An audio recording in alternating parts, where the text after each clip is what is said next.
Magandang araw sa iyo, kaibigan. Ito na yung pinakahihintay mo. Meron lang akong request sa iyo bago ko umpisahan. Kung meron kang ibang bagay na ginagawa ay itigil mo na muna at ituon mo ang buong atensyon mo sa panonood ng video na ito. Dahil ngayon ay malalaman at mauunawaan mo ang sikreto ng mayayamang negosyante. Kilala mo ba siya?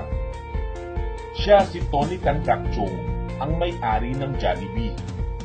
Kung mapapansin mo, napakarami ng branches ng kanyang negosyo, hindi lang sa Pilipinas, pati na din sa ibang bansa.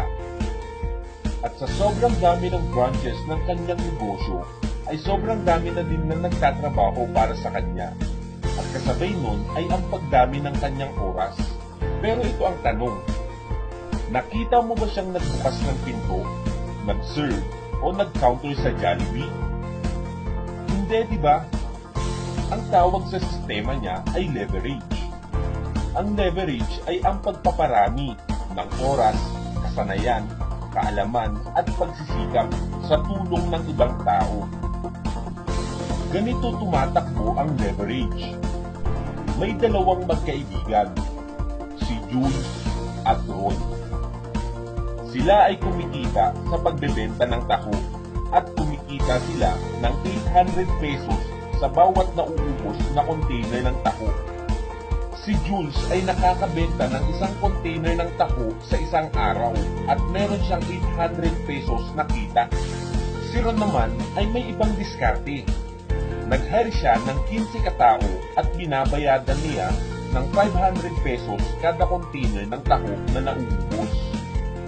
Ang kita ni Ron kada container ng taho na nauubos ay 300 pesos. Sa 10 katao, ang total na kita ni Ron sa isang araw ay 4,500. Ang tanong, pag si number 1 ay nagkasakit, may kita ba si Ron? Oo naman. Pag si number 2 ang nagkasakit, may kita ba si Ron? Oo naman. E paano kung si number 3, si number 4, si number 5 at si Ron ang nagkasakit? May kita pa ba si Ron? Siyempre naman, dahil may mga tao pa din nagtatrabaho para sa kanya. E paano kung si Jules ang nagkasakit? May kita pa ba siya? Wala na, dahil siya ay work hard and only on his own effort. Ang tawag sa diskarte ni Jules ay work hard, no work, no pay. At ang tawag naman sa diskarte ni Ron ay work smart, no work with pay, leverage.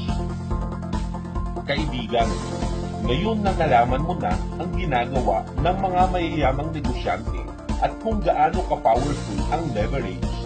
Alam ko na tumatakbo sa isipan mo na kung saan at anong business ka magsisimula, na hindi limited ang market mo kundi international. Kagaya ng kay Tony Tan Kak Chung, may good news ako sa iyo, kaibigan. Hindi mo na kailangang gumastos ng milyon o daang libong piso, kagaya ni Tony Tan Kak Chung. Dahil kaya mo na magkaroon ng negosyo at mag-leverage na hindi lang sa Pilipinas ang market mo, kundi international. At pwede kang kumita ng 5,000, 10,000, o 24,000 daily kung gusto mong ma-experience ang sarap ng buhay kapag nagle-leverage ka at kumita ka ng mas malaki